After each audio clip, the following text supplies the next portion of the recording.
성장 속도를 보시다시피 이게 더 이상 자랄 성장 동력을 잃어버렸다라고 생각하는 게 현재로서의 대한민국의 문제라고 볼 수 있겠습니다. 먼저 국회 미래산업포럼 발족을 축하드립니다. 국회에서 이렇게 선제적인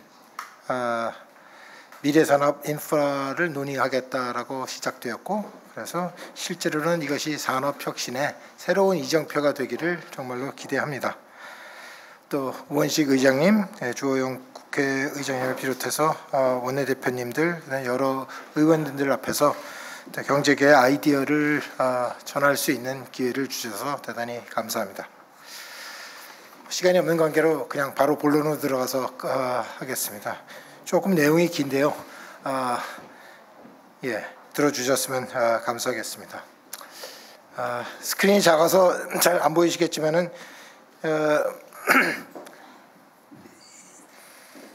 이 현재 대한민국이 위치한 위상을 보여주는 표입니다. 미국의 GDP 합계는 27조 트릴리언 달러, 그러니까 조원이 되죠. 조 달러가 되죠. 중국이 한 18조 달러 정도쯤 됩니다. 여기에 비하면은 일본이 한 4.2조 달러 되고요. 대한민국이 1.7조 달러가 됩니다.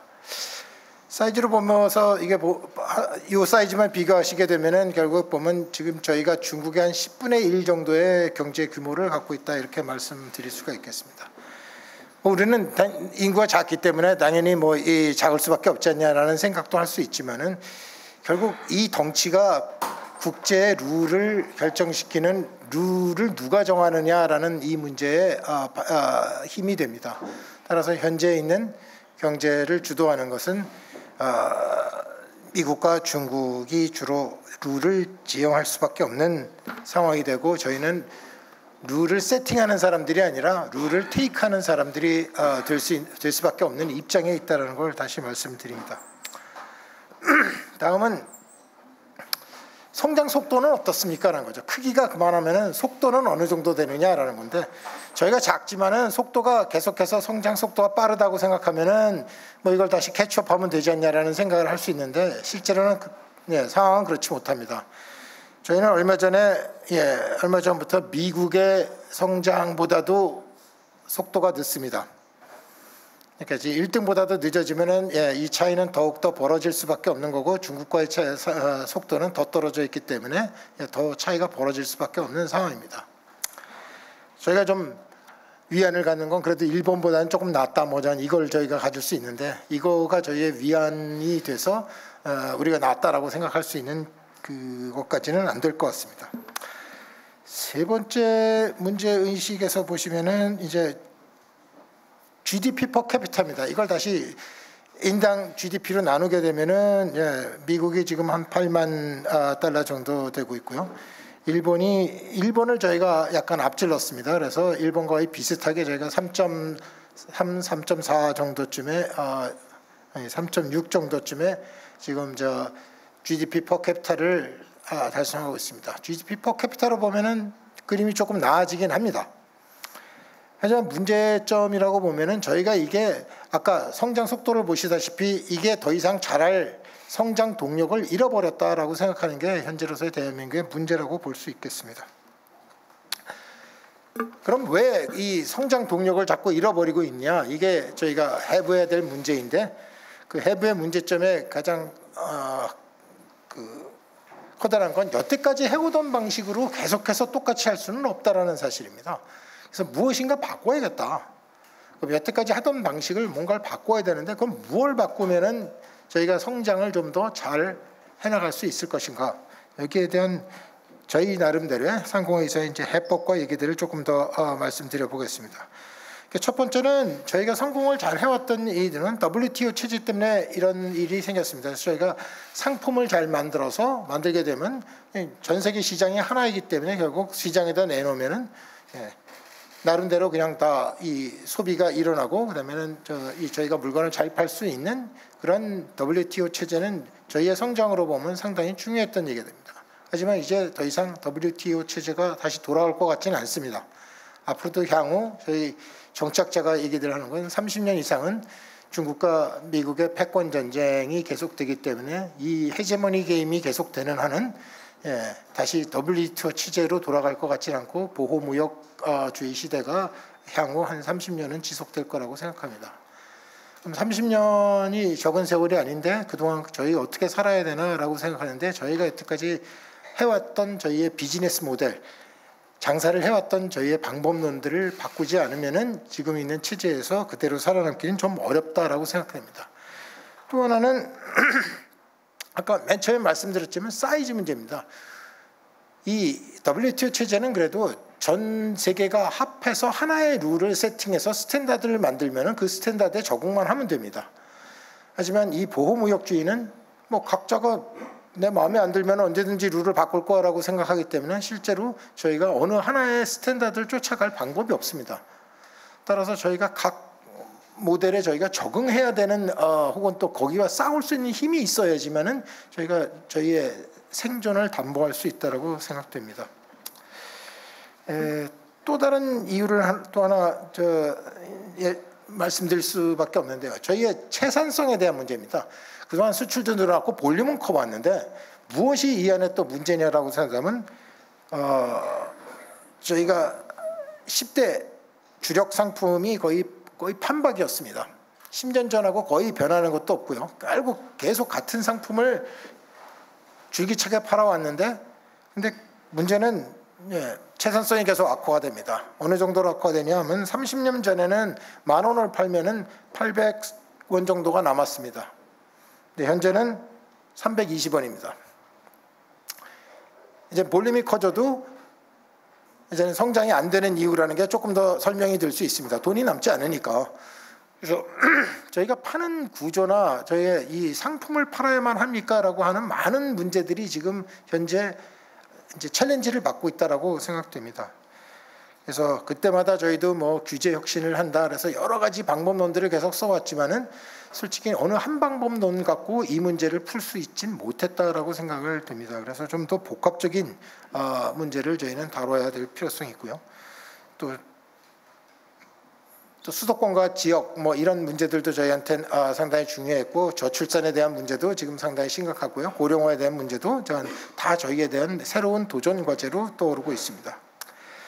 이런 형국을 다시 보자면은 지금 만화에서 보이시는 것처럼 원래 씨름을 잘했던 선수가 이제 시합이 수영으로 바뀌었습니다.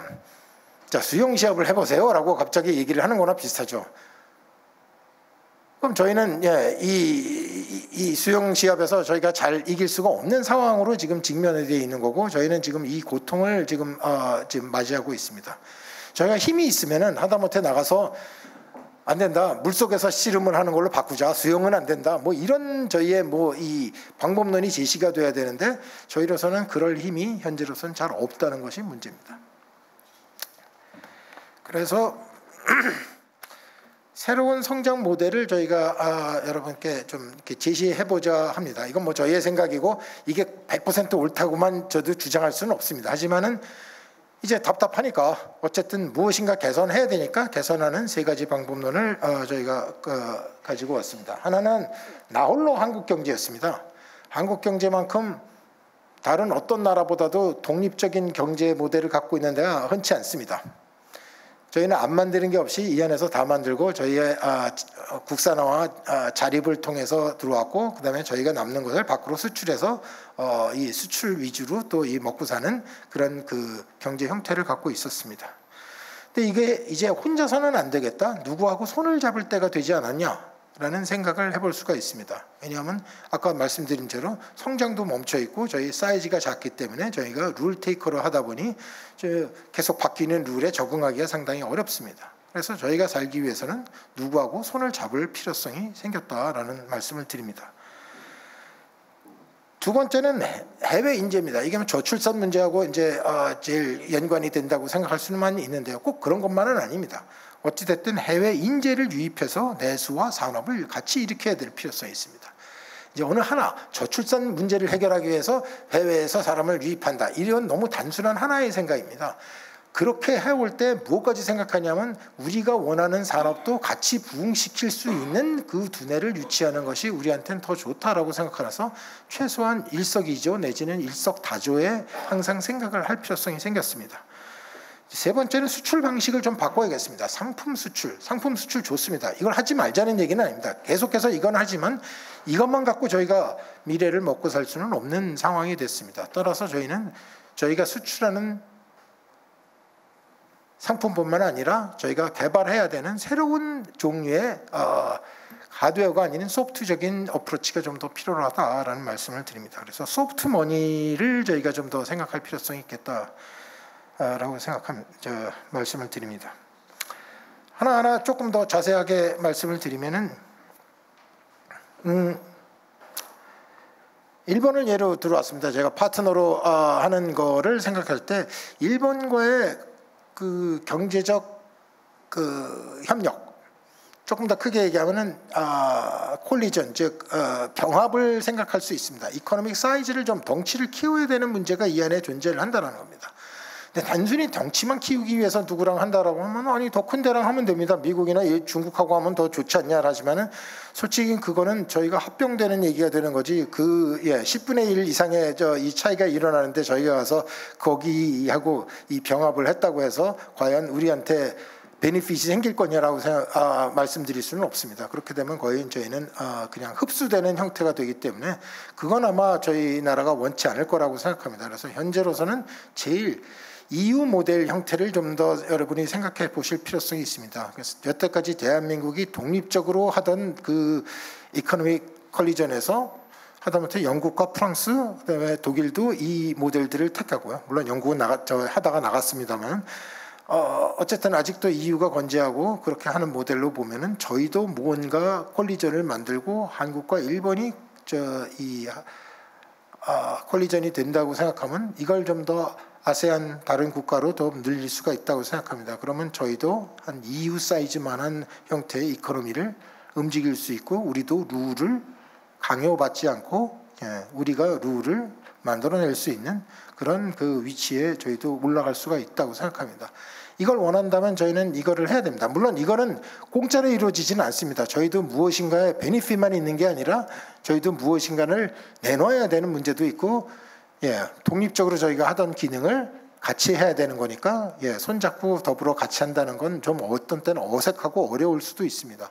하지만 이제는 저희의 살아야 되는 생존의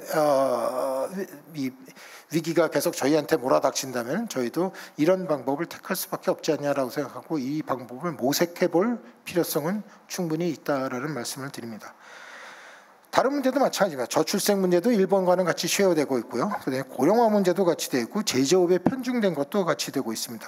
저성장하고 있는 것도 다 똑같은 같이 문제가 있기 때문에 실제 제가 일본을 문을 두들겨서 많은 사람들과 이 얘기를 해보면은 일본도 동의하는 바입니다. 단지 저희가 안고 있는 역사적 문제나 다른 것들이 존재하기 때문에 그게 그렇게 항상 순탄하게 잘 이루어지겠느냐라는 그런 우려는 존재합니다. 하지만 EU도 프랑스와 독일 서로 원수 같은 서로 나라가 결국은 이 EU를 시작했던 것을 상기해 보시면은 저희도 못할 것은 없다라는 말씀을 드릴 수 있겠습니다. 그래서 이거는 내가 한다 만다가 아니라 나의 생존의 초이스 중에 하나일 수밖에 없다라는 옵션을 한번 고려를 해주시기 바랍니다.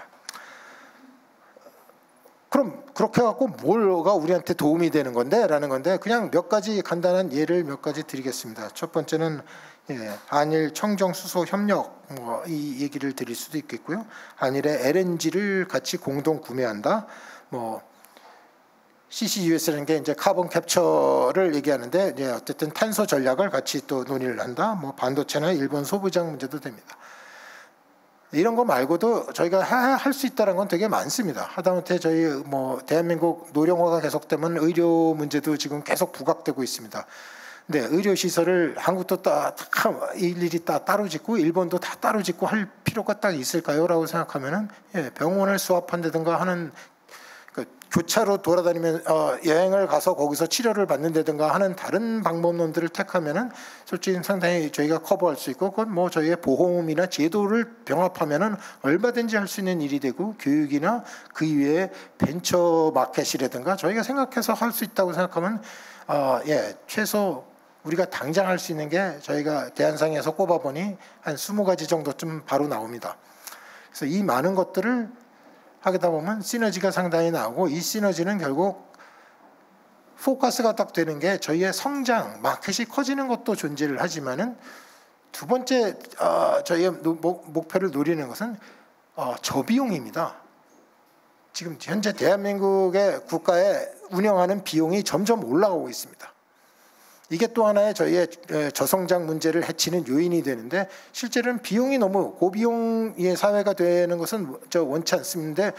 자꾸 아이의 출산은 없어지고 사람은 고령화가 되고 이렇게 하면 고비용 구조로 갈 수밖에 없는 상황입니다. 여기서는 저비용을 할 수 있는 또 다른 인자를 같이 들여오지 않으면은 솔직히는 대한민국이 고비용에 치여서 죽을 확률이 존재합니다. 따라서 에너지 값이라든가 모든 저희가 아이디어를 동원해서 저희가 낮출 수 있는 비용을 낮추는 것이 좋다. 근데 혼자서 낮출 수 있는 방법은 존재치 않으니 이제는 공동으로 낮추는 방법을 생각하는 것이 더 현명한 상황이 될 것이다라고 말씀드릴 수 있겠습니다.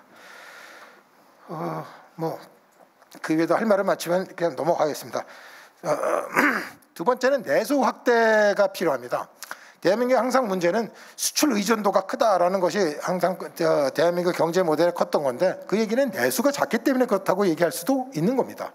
그럼 내수를 키워야 되는데, 현재로서는 아시다시피 내수는 저성장 문제 때문에 계속 미래로 가면 줄 수밖에 없는 상황이 우리한테는 그냥 현실로 닥쳐와 있는 겁니다.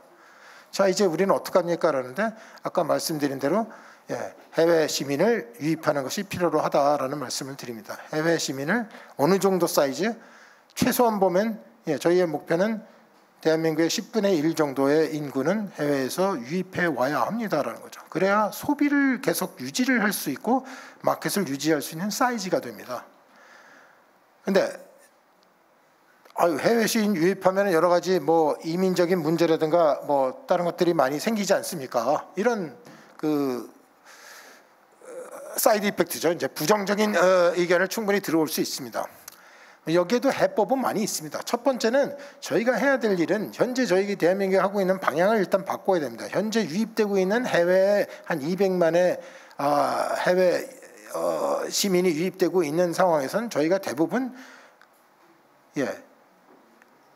저임금의 보면 노동 인구를 저희가 유입하고 있습니다. 솔직히는 두뇌 관점에서 볼 때는 저희가 대한민국에 무슨 일을 하냐면 엄청나게 비싼 사교육비와 아이들을 교육을 시켜서 그 아이들은 해외로 나가고 있고요. 근데 저희가 유입하는 거는 상당히 단순 노동을 위한 고급 두뇌가 아닌 저급 두뇌 형태를 저희는 유입하고 있습니다. 그러니까 저희는 두뇌 입장으로 쳐다보면 순유출국이 되고 있는 거죠. 근데 이 유출이 계속되면은 사회는 내려갈 수밖에 도리가 없는 겁니다. 그래서 저희는 무엇을 가져와야 되냐? 두뇌를 가져와야 될 필요성이 꼭 있다는 거죠. 이것이 없으면은 인구가 늘어나도 저희한테는 그렇게까지 기여가 되지 않는 인구가 됩니다. 그 이유는 왜 그러냐? 되게 저비용 이 저임금의 이 사람들은 결국 그 소비를 줄여서 국내에서도 소비를 줄이고 자기가 있는 돈을 자기 패밀리한테 보내거나 한다는 그런 얘기가 되다 보니 솔직히는 이 사람을 데려와서 우리가 쓴다는 게 단순히 노동을 시켜서 나오는 그 부가가치 이외에는 별게 없기 때문에 그렇습니다. 그래서 그 문제를 유입해서 미국에서 했던 그 팔리시를 분석을 하다 보면 미국에서 500만 정도의 인재가 들어오면 소비가 70조 원 정도가 늘고 산업 경쟁력 자체가 제고가 됩니다. 그중에 소비를 할 수 있는 게 GDP의 한 반 정도 얘기가 되는데 실제로 이게 우리 GDP의 한 3% 이상의 매년이죠. 매년 3% 이상의 이 비용을 차지하게 됩니다. 그래서 저희가 고급 두뇌를 유치하게 되면 미래에 생기는 저희가 전략적 산업을 위한 인구가 됩니다. 솔직히 그 두뇌를 더 유치를 해서 저희가 좀 더 미래의 산업을 발전시킬 수 있는 원동력으로 저희가 삼아야 될 필요성이 있습니다. 쉬운 얘기는 아닙니다. 저도 이 문제가 그렇게 쉽다라고 생각하진 전혀 않지만은 저희가 또 다른 방법이 있으면은 이것보다는 좀 더 임팩트가 부작용이 좀 적을 방법을 찾아볼 텐데 솔직히 인구 문제를 풀기에는 다른 방법은 별로 없습니다. 당장 이미 저희가 출산율이 떨어져 있기 때문에 이 출산에 대해서는 임팩트를 무조건 받게 되어 있는데 그 받을 방법을 해소하는 것이 유입밖에는 지금 현재로서는 방법이 없다고 생각을 합니다. 또 하나 제가 드리는 건 해외 유입을 한다라고 생각하면 이게 다 대한민국 국민이 된다고 너무 생각하시는데 그럴 필요는 없다고 생각합니다. 아까처럼 저희가 EU 스타일의 모델을 저희가 두려워하거나 저희도 내부의 방법론을 고친다고 생각, EU까지 안 간다 하더라도 방법론을 고치면은 어떤 문제가 되냐면 그냥 조건부에 그린카드를 주시면 됩니다. 그 그린카드는 여기서 잡을 행하고 여기서 인컴을 얼마 하고 텍스를 얼마 정도 낸다라고 생각하면 저희는 그 사람이 여기 와서 일을 하는 거에 대해서 우리는 웰컴하고 그 사람을 충분히 그렇게 일을 할 수 있는 인센티브를 저희가 제공을 한다면은 굳이 시민권을 주지 않아도 그래서 우리나라에 뭐 정체성에 혼란을 끼치는 그런 부분까지 안 갈 수 있다 하더라도 해외에 두뇌를 충분히 유치해 올 수는 있다라고 생각합니다. 물론 들어오게 되면 뭐 결혼도 하고 다른 문제도 생겨서 하는죠. 하지만 그거는 뭐 저희도 피할 수 있는 방법은 아니지 않습니까? 그것까지 막겠다고 하는 거는 아닐 것 같습니다. 하지만은 그린 카드를 잘 도입해서 이걸 하다 보면은 충분히 저희도 그 해외에서 될 수 있고요. 저희는 시민을 유입한다라는 게 다른 의미로 얘기하면 텍스페이어를 가져온다라는 생각을 하시다 보면은 이 사람들한테 돈을 많이 벌게끔 해서 텍스를 많이 내게끔 저희가 유도를 한다라는 것이 여기서 필요한 하나의 방법론입니다. 세 번째 방법은 수출 방식입니다. 그동안 상품을 수출을 해왔는데요. 그래서 저희는 무역 수지를 주로 따졌습니다. 그래서 무역이 흑자나냐 적자나냐가 저희가 상당한 관심사였는데 약간 저희가 이제 관점을 이제 돌려 바꿔야 될 때가 왔다. 왜? 그 무역 수지에 주로 들어가던 하드웨어 수출만 갖고는 이제 상당히 어려운 상황이 됐으니 저희가 조금 더 어카운트를 늘린다 그러면 경상수지 전체를 좀 보실 필요는 있습니다. 경상수지를 보면은 한국과 일본의 좀 차이를 많이 보실 수 있습니다. 상품 수지를 보면은 상품 수지라는 게 주로 이제 무역 수지와 거의 비슷한데요. 그렇게 하게 되면은 저희는 상당히 상품 수지에서 흑자를 내고 있는데 일본은 그렇지 않습니다. 대신에 일본은 본원소득 수지를 해서 이걸 돈을 많이 벌고 있습니다. 경상수지 어카운트를 이제 훨씬 저희보다 큰 흑자를 내고 있는 거죠. 나머지는 좀 마이너하니까 뭐 그렇습니다. 그럼 여기서 저희가 해야 될 일은 뭐 상품 수지는 유지하되 저희가 필요하다고 생각하는 건 본원소득 수지를 저희도 더 올릴 필요가 있습니다. 이건 무슨 소리를 하는 거냐? 해외 투자를 하셔야 됩니다라는 거죠. 투자로 의한 소득, 즉 배당이나 다른 이익이 저희한테 흘러 들어올 수 있도록 저희가 저희가 들고 있는 자산을 얼로케이션을 다른 방법으로 하셔야 될 필요성이 생겼습니다. 돈이 어딨냐라고 생각하지만 돈은 상당히 있습니다. 없는 것은 아닙니다. 단지 이걸 어떻게 포트폴리오를 할 것이냐라는 것이 문제고 과연 해외에다 투자하면 돈을 버는 거냐? 그러면 돈을 깨먹을 수도 있지 않냐? 그렇습니다. 돈을 깰 수도 있는 거죠. 그러니까 투자를 잘하는 선수들을 잘 모집해서 이 투자를 잘하는 선수들이 가서 이 투자를 경쟁적으로 잘 해서 이 돈을 벌어올 수 있도록 하는 구조가 저희한테는 필요합니다. 저희 대한민국은 아직 그런 구조를 갖고 있지는 않습니다. 물론 국민연금도 있고 여러 가지 연금들이 있지만은 그 연금들은 상당히 뭐랄까요? 투자를 되게 잘하는 특히 해외 투자를 되게 잘해서 본원소득을 이 증대시킬 정도의 이 실력을 갖고 있다고 보이지는 않습니다. 저희가 금융을 좀 더 활용을 해서 이 문제를 풀이를 해야 됩니다. 단지 금융이 가서 그러면 해외 투자를 하는 얘기가 그러고 거기서 돈 잘 버는 회사에다 잘 투자해갖고 돈을 많이 벌어와라. 그건 룰 넘버 1입니다. 룰 넘버 2도 있습니다. 그건 뭐냐면 우리가 원하는 미래의 산업이 존재합니다.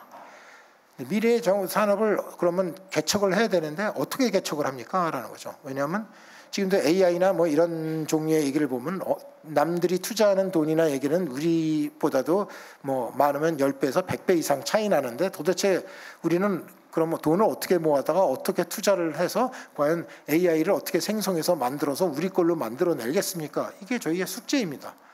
이 숙제를 해결하려고 생각하면 같은 지원이 필요합니다. 그 지원은 꼭 대한민국 안에만 투자한다고 되는 것이 아닙니다. 전략적으로 해외랑 투자를 해서 결국은 전략적 해외의 기술과 다른 것들을 끌고 들어와서 우리가 이용할 수 있게 만들면 된다는 것이죠. 저희는 좀 더 전략적인 사고가 필요해서 해외 투자도 그런 방법으로 하지 않으면은 지금 그냥 과거 10대 수출 품목에 의존해서만 계속 살고 있다 보면 저희가 꺼져 내려가는 얘기가 됩니다. 따라서 저희가 이제 완전히 전략적 형태로 완벽하게 바꾸는 새로운 시도가 저희한테는 필요합니다. 이걸 하기 위해서는 민과 관이 상당히 또 국회가 같이 협력을 해주셔야지만 이러한 전략을 저희가 세팅하고 장기적으로 이 전략을 계속해서 끌고 나갈 수가 있다고 생각됩니다. 그래서 제가 소프트 머니를 저희가 버는 방법으로 세 가지 형태를 말했어요. 해외 전략적 해외 투자를 확대시킨다라는 거고, 저희의 이제 지적재산권 수출을 증가시킵니다. 뭐 지적재산권의 여러 종류도 다 있습니다. 거기에는 뭐 우리가 자랑하는 뭐 K-팝의 뭐 음원 같은 것도 여기 저 지적재산권에 다 속하고 드라마도 지적재산권에 속합니다. 그 이외에도 저희가 만들어낼 수 있는 지적재산권, 이거는 상품 수출과 다르기 때문에 솔직히는 무역 마찰을 일으키는 그 요인으로 상당히 줄일 수가 있는 상황이 될 수 있습니다. 세 번째 방법은 지금 저희가 자랑하고 있는 소프트적인 K컬처의 문화, 특히 보면은 음식 같은 이 문화를 조금 더 체계화를 할 필요가 있습니다. 지금도 K푸드는 잘 나가지 않냐? 맞습니다. 하지만 돈은 누가 벌까요? 라고 생각해보면 막상 그 안에서 보다 보면 제주는 고민 없는 얘기가 있고 돈은 딴 사람이 벌어가는 상황이 꽤 많이 있습니다. 이 얘기는 왜냐하면 K푸드에 대한 체계적인 저희 체계가 없기 때문에 음식점을 어떻게 만들지, 음식점의 재료는 어떻게 들어갈지, 음식점에 들어가는 인테리어와 그 안에 들어가는 서비스나 혹은 그 음식점의 매니지는 어떻게 돼야 되는지, 이것들이 전부 남의 손에 넘어가 있지 우리 손에 있는 게 아닙니다. 그러다 보니까 우리한테 미치는 경제 영향은 상당히 작습니다. 솔직히는 일본의 일식 문화를 잘 보시면 거기서 생각하는 그 일식 문화와 얘기들이 상당히 가서 보시면 그게 일본 오리진이고 일본 디자인과 일본 형태로 완전히 기획되어 있습니다. 태국 음식도 상당히 그 분야로 가 있어요. 한국 음식은 되게 파퓰러는 한데 솔직히는 그게 체계화가 덜 되어 있습니다. 솔직히는 그래서 좀 더 소프트 파워를 이용을 해서 거기서 걷어들일 수 있는 저희의 그 수입을 좀 더 맥시멈 할 필요성이 있습니다. 이런 것들이 저희가 가져와야 될 미래의 그 소프트 머니라고 생각을 합니다. 자, 여기까지가 제가 만들어서 대한민국 이런 새로운 모델로 갑시다라는 이 설명을 드렸습니다. 근데 그게 그렇게 말처럼 쉽냐? 그게 쉽지가 않잖냐라는 이 상황이 접어듭니다. 그래서 제가 또 하나 한 두 가지 서제션을 이제 드릴 텐데요. 이건 저희가 해보지 않은 일 두 가지 말씀을 드립니다. 첫 번째 제가 말씀드린 건 이제 메가 샌드박스라는 겁니다. 아까도 말씀드렸지만 규제도 있고 새로운 사업도 있고 지역 갈등도 있고 저성장의 뭐 교육 문제 수도권과 또 지방의 또 여러 가지 지역 격차에 대한 문제들 상당히 있습니다. 이걸 하나하나를 따로 풀 방법이 없습니다. 그럴 재원도 없고 시간도 모자랍니다. 저희는 문제를 바로 풀어봐야겠는데 그렇게 하려니까 한꺼번에 몽땅을 풀어볼 수 있는 하나의 아이디어를 가져오는 게 좋겠다. 그게 제가 생각하는 지역을 기반으로 한 메가 샌드박스를 건의를 드립니다. 아시다시피 샌드박스라는 것은 그 안에서는 약간의 규제 프리 존 같은 그런 그 성격을 띠고 있습니다. 따라서 하고자 하는 자기의 어떤 일과 하다면 그 신청을 하게 되면 그 규제를 일시적으로 풀 수 있다는 말씀을 드립니다. 근데 여태까지의 샌드박스의 개념은 없었던 건 아니지만은 규제 샌드박스라고 저희가 했던 거는 아주 작은 범위에서 했습니다. 예를 들면 어떤 스타트업이 새로운 실험을 하기 위해서 했었을 때 거기에 이제 규제 프리 할 수 있는 그 권한과 얘기를 주었죠. 그러다 보니까 아주 작은 지역입니다. 근데 이 지역은 작은 지역 갖고는 저희가 생각할 수 있는 임팩을 만들어낼 방법이 없습니다.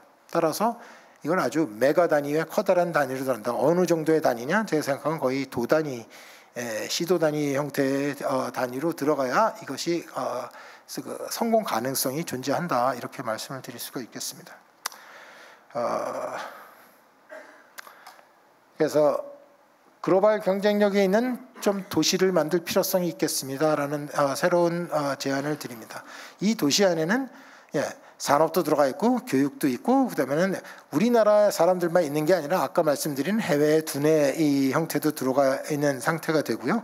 그다음에는 규제를 풀 수 있기 때문에 그 규제에 새롭게 규제를 풀고 그 안에서 스타트하는 글로벌리 경쟁력이 될 수 있는 산업군을 이 안에다 넣자라는 발상을 말씀을 드립니다.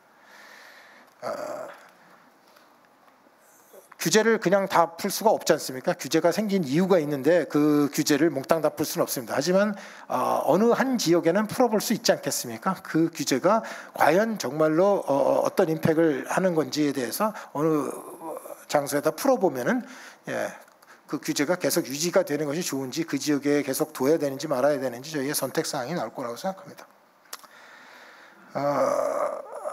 이게 좀 어렵습니다. 개념으로만 말씀드리면 좀 이게 피부에 와서 닿지 않기 때문에 제가 조금 더 생각을 해봤는데요. 뭐 메가 샌드박스 안에서가 제가 대구를 하나 예를 들었습니다. 뒤에 다른 것도 있는데요. 대구를 하나 예를 들어서 했던 거는 대구에 가서 이 얘기를 했기 때문에 제가 그냥 이 예를 드는 겁니다. 대구에서 가서 제가 했을 때는 대구가 산업도시로 다시 거듭날 수 있을까를 제가 상당히 생각을 해봤는데 솔직히는 가능성이 별로 없습니다. 왜냐하면 다른 대한민국의 다른 지역에도 밀리고 있는 상황이기 때문에 솔직히는 거기서 더 이거를 산업을 더 키우겠다라고 생각하는 게 들립니다. 근데 대신 산업도 여러 사업이 있으니까 대구에서 키울 수 있는 산업으로 간다. 어떤 산업으로 가냐? 대구의 정신을 완전히 바꾸면은 대구 한 200만 정도의 시민을 이 테스트 베드화를 시킨다는 거죠. 특히 소프트웨어에 관련된 그 테스트 베드화를 시키는 겁니다. 이들은 그러니까 대구 시민이 이건 커미트를 해줘야 됩니다. 돈은 별로 안 드는데요. 커미트먼트는 되게 필요로 합니다. 대구 시민이 소프트웨어를 써주셔야 되고 거기에 대한 평가와 이 측정을 계속해서 제공을 하는 거죠. 그렇게 된다면 상당히 많은 소프트웨어를 만드는 사람과 소프트웨어 솔루션을 갖는 사람들이 이곳으로 몰려들어서 여기서 실험을 합니다. 왜냐하면 이 소프트웨어도 상당히 힘든 게 뭐냐면 뭐 개인의 동의도 다 받아야 되고 내가 그걸 썼을 때 얼마의 차지를 할 거냐 또 과연 돈을 받으면은 이 사람들이 어떤 반응을 일으키냐 솔직히 내가 가진 소프트웨어를 어떻게 팔아야 되는지를 고민할 수 있는 상당히 많은 어려움이 있습니다. 근데 여기 가서 실험을 하게 되면 실험을 여기서는 아주 싼 가격에 이 얘기를 해준다면 사람들이 몰려오면서 이게 소프트웨어의 메카 형태가 됩니다. 실험을 할 수 있는 곳에 자꾸 사람들이 몰려들고 이 안에서 또 피보팅을 해야 되는 점 고쳐야 되지 않습니까? 그러면 내가 만든 소프트웨어를 어디서 딴 데서 만들었지만 여기서 실험을 해보고 이 안에서 바로 고쳐갖고 새롭게 테스트를 해서 계속 리바이스 버전을 만들어서 만족시킬 만한 소프트웨어를 완성품을 만들어낸다는 소프트웨어 공장이 되는 거죠.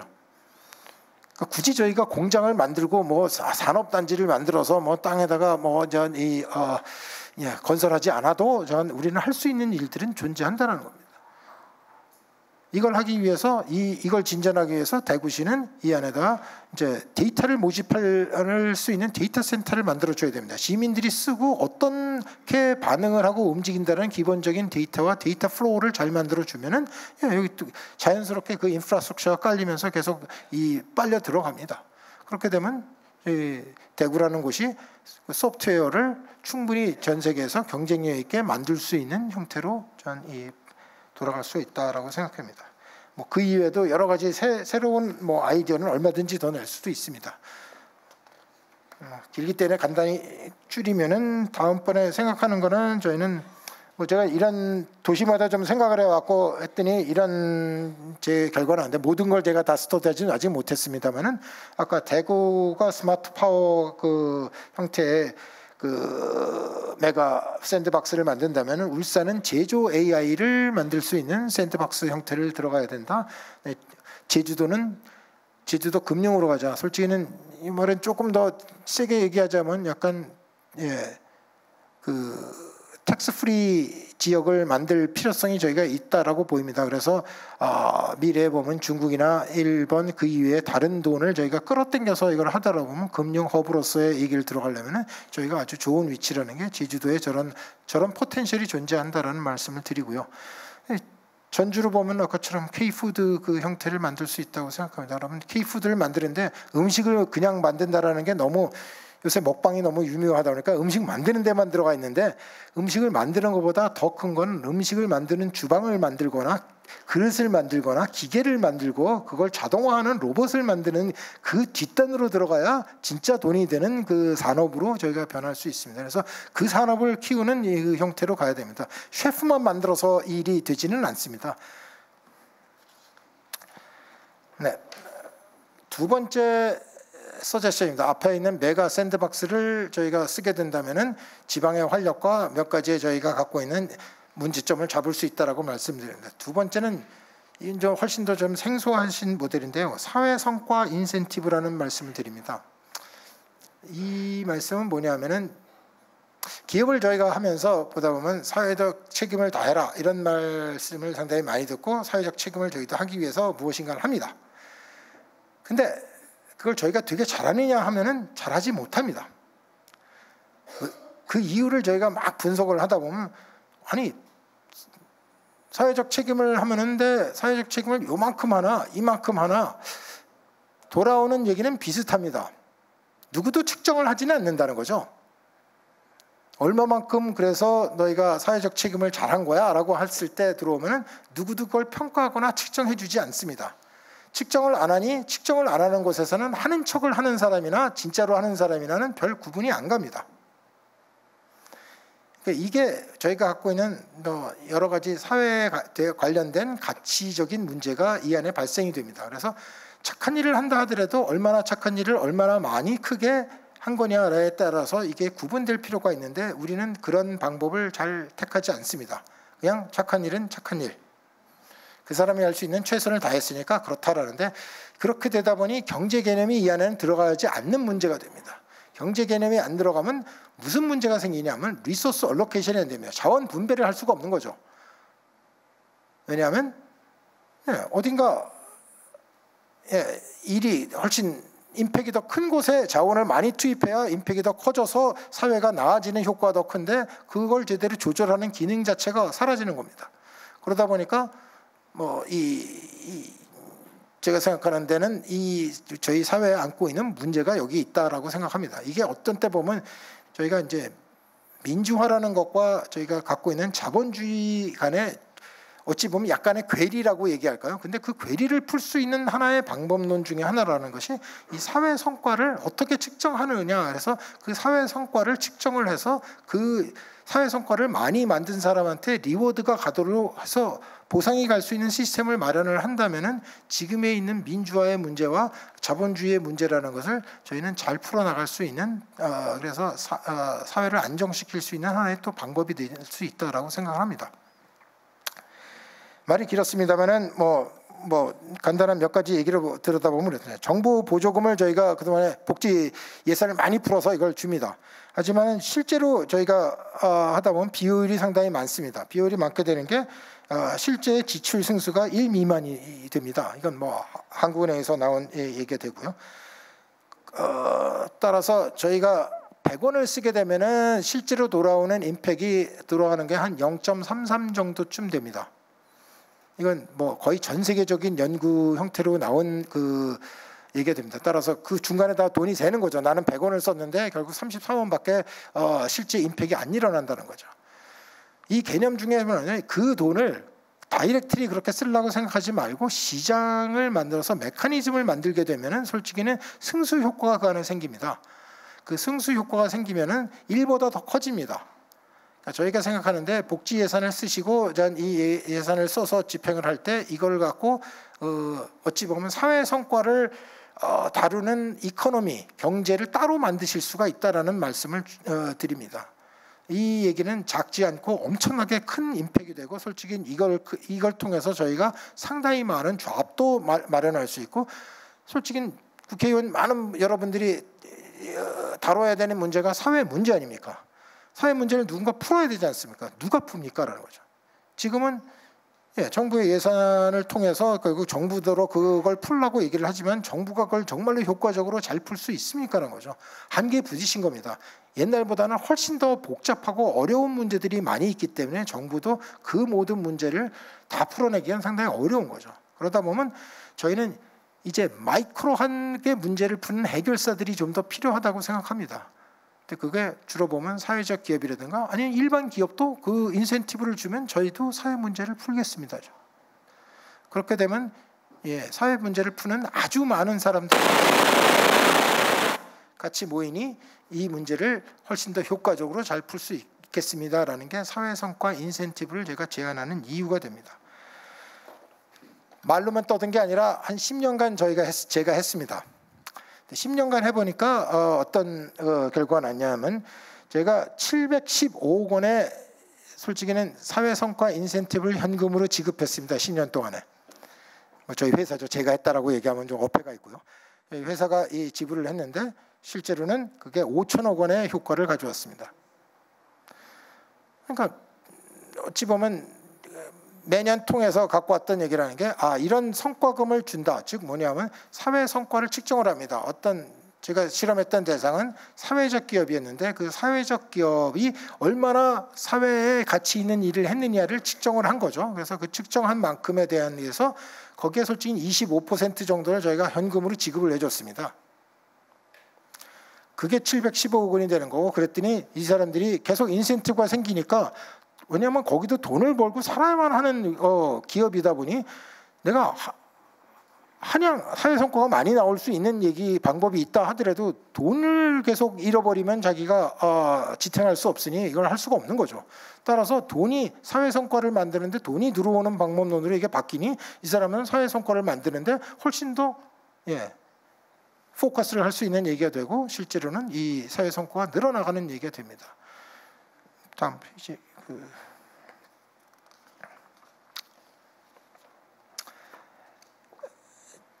제주에서 이것을 차용해 갔습니다. 그래서 실제로 제주에서 이 방법론을 썼습니다. 그래서 지금 사회 성과 측정 보상에 관한 조례를 제주도에서 만들었고 이 제주도에서는 지금 투자 금액의 5.9배의 지금 사회적 가치를 창출하고 있다. 자기네들이 이렇게 얘기하고 있습니다. 작은 실험이지만은 의미는 있다고 생각합니다. 이걸 좀 더 확산시켰을 때 저희가 성과를 잘 만들 수 있다라고 생각됩니다. 결론 말씀드리겠습니다. 그래서 새로운 성장 모델 오늘 대한민국 국가를 이렇게 갔으면 좋겠다라는 거고 그 방법론으로 제가 크게 두 가지를 드려온 게 메가 샌드박스와 사회성과 인센티브라는 말씀을 드렸고요. 이건 좀 저희 사회가 이제 좀 반드시 좀 변해야 된다는 절박감이 있어서 이런 말씀을 드린 거고 앞으로도 미래에 국회와 이런 논의가 좀 더 자세하게 잘 돼서 이것들이 과연 제도적으로 저희가 이런 변화를 일으킬 수 있는 대한민국이 되기를 기대합니다. 경청해 주셔서 감사합니다.